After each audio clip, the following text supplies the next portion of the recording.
करते हैं, इतना आई लव यू करते हैं को हम ही जानते हैं। सही माँ कसम बहुत मानते हैं आपको। अब जब हमने आपको पहली फिरकी देखा, जब हमने आपको पहली फिरकी देखा तब हम सोचे कि हम आपको अपना दिल ऐसे निकाल के ऐसे दे दें। अच्छा, पर समस्या थी, हमारा जो दिल था ना वो उस लड़की के पास था।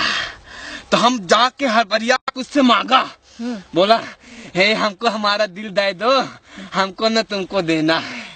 तो वही दिल लाके आपको हमने तुमको दे दिया। हाँ तुमको बहुत मानता हूँ। हमने तुम्हारे पीछे इतना खर्चा किया हूँ, इतना खर्चा किया हूँ, कितनी नहीं अरहर बेचा हूँ। हमारी दाई आंसू रिसिया गई थी, बोली न रे अरहर कहाँ गए, दाई हम का जाने के अरहर कहाँ गए। तुम ये सब बोलने के लिए बुलाए हो मुझे? ये सब हम ही तो खरीदा हूँ। और ये जो मैं पहना हूँ ना ये कुर्ता, ये तुम्हारे लिए खरीदा हूँ। तो अभी तार रहा हूँ इसको कि तुम्हारे लायक होगा कि नहीं। मैं कितना मानता हूँ। यही बोलने के लिए बुलाए हो मुझे? यही तो, सुनाने के लिए? तो इसी को तो मानना कहते हैं, प्यार इसको कहते हैं, आई लव यू करते हैं ना तुमको हम। हाँ नहीं करते हैं? बिल्कुल नहीं। ये अरहर बेचना, गेहूं बेचना सुनाते हो मुझे? आपस की बात है, कोई नहीं जानता इसको। अच्छा। हम जानता हूँ, तुम जानता हो, है ना।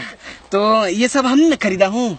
और वहाँ पे जो ढोसवाया था, तुम बकर बकर खाया था। हंसती का नहीं खवाया था हमने तुमको। कब खिलाए हो तुम? कई फिर की खवाया हूँ यार, तुम अच्छा बात करते हो। अच्छा। और तुम कुछ कह रहे थे ना कि खुशखबरी सुनाने वाले। तो सुनाओ ना। एक खुशखबरी मुझे भी सुनाना है। सुना दो ना, हम तो कब से ताक के खड़े बैठे हैं भुइया में। वो मेरी शादी होने वाली है। शादी?